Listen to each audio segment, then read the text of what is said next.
This is John Henry Weston for LifeSite News. Thanks to your support, we're able to take this chopper behind us up into the air in Ottawa to be able to capture what's actually happening on the ground. Now, we thought we could do this in real good style to capture everything. However, we've just learned that there's a restricted airspace around a massive swath of downtown Ottawa. Not just the Parliament buildings, the way it always is, but also just this huge area right where the truckers are. We're going to try and capture what we can, but our pilot even told us he's been here for years flying this airspace. He's never seen this before. Has this ever happened before, that they block off such a huge...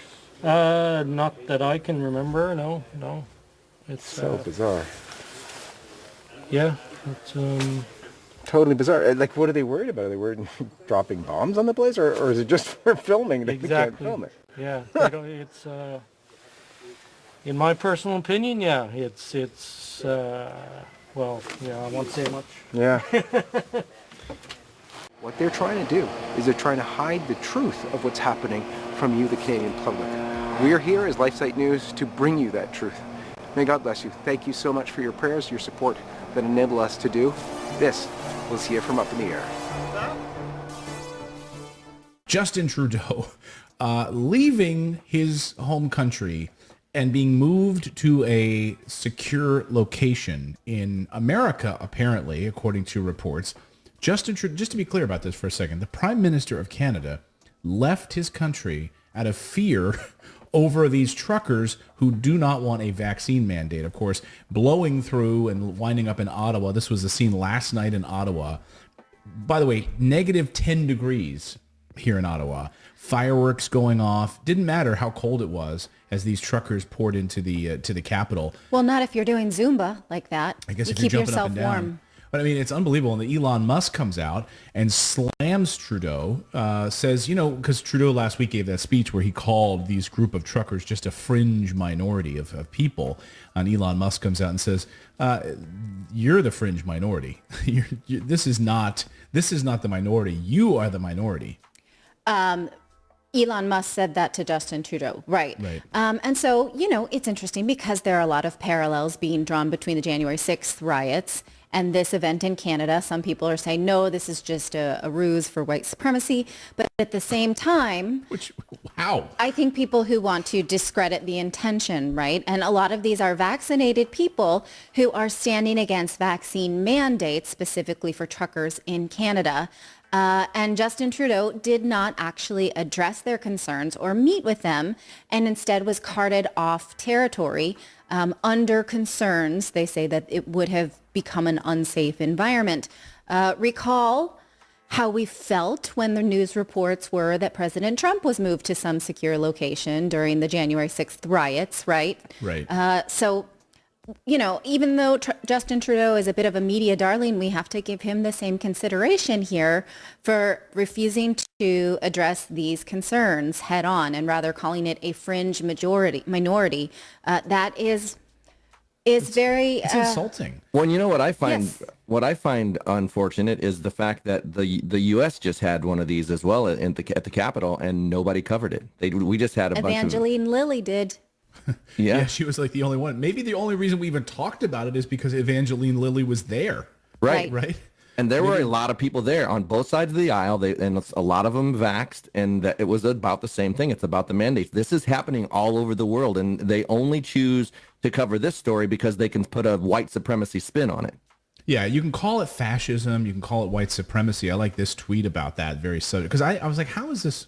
Okay, how is this white supremacist? I don't understand that part of it. Well, look at all the white trucks, obviously.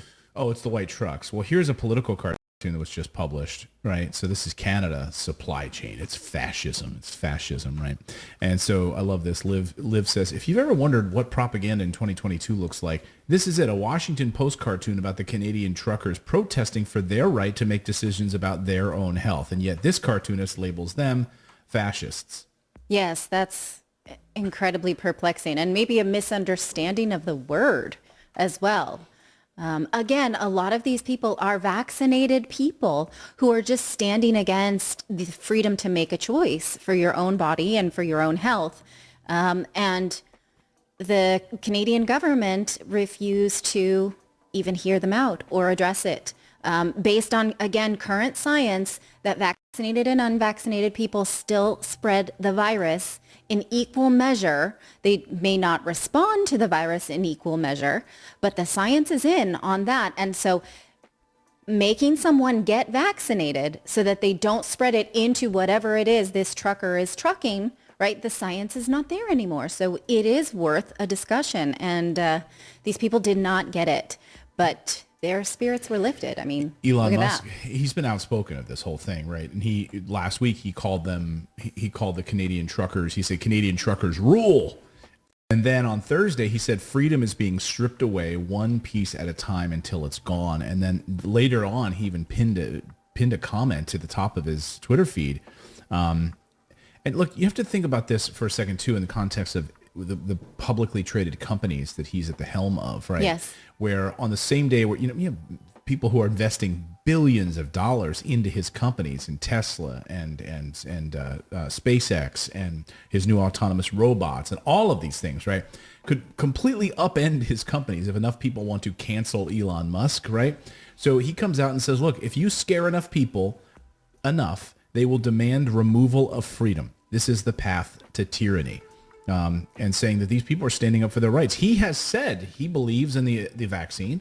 He says the science around the vaccine is unequivocal. Just in general vaccines, those are his words, unequivocal. But he said, I'm vaccinated, meaning Elon Musk is vaccinated. But he said, when you demand that people mandate that they get a vaccine, that's a bridge too far. That's a well, and look at how they've labeled the people that are educating themselves and are trying to keep control of their health. I mean, people aren't doing this to people who, don't want to get abortions or whatever. Like it's kind of the same thing. It's like my body, my choice kind of thing. And they stand up for that on one thing, but on this, they're not. And the thing is, like, the science is out, the data is out. There's no reason to be against it. But if you look at the media, you look at the president, you look at the administration and how they just talk really, really negative about people who are unvaccinated. They're either Trump supporters, white supremacists, anti-vax. But there's been a lot of talk about vaccine mandates and venues. People saying, I'm not going to that venue because there's a vaccine mandate, this, that, and the other. Trust me. We've done all our research on this, and the consensus says that all this is going to be done, if there are any of these venues. I'm not aware of any, but if there are any, they're going to be gone by the time we get to your city. If they're not, trust me, you don't have to worry. You'll be getting your money back, because I won't be showing up either. If you think I'm going to sit out there and sing, don't tell me how to live, and we the people, while people are holding up their vaccine cards and wearing masks, that shit ain't happening. So it's actually kind of unfortunate. We actually scratched Buffalo, New York off the list because of that, and Toronto, Canada, and several other cities we were looking at because, I'm not one way or the other, but I don't want to deal with that shit either, and I know that you don't.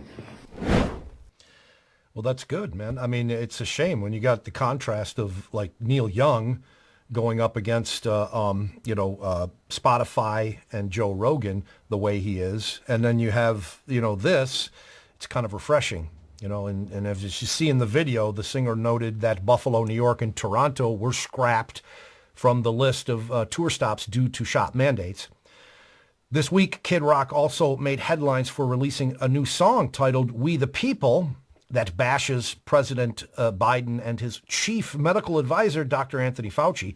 At one point in the song, the singer chants, "Let's go, Brandon."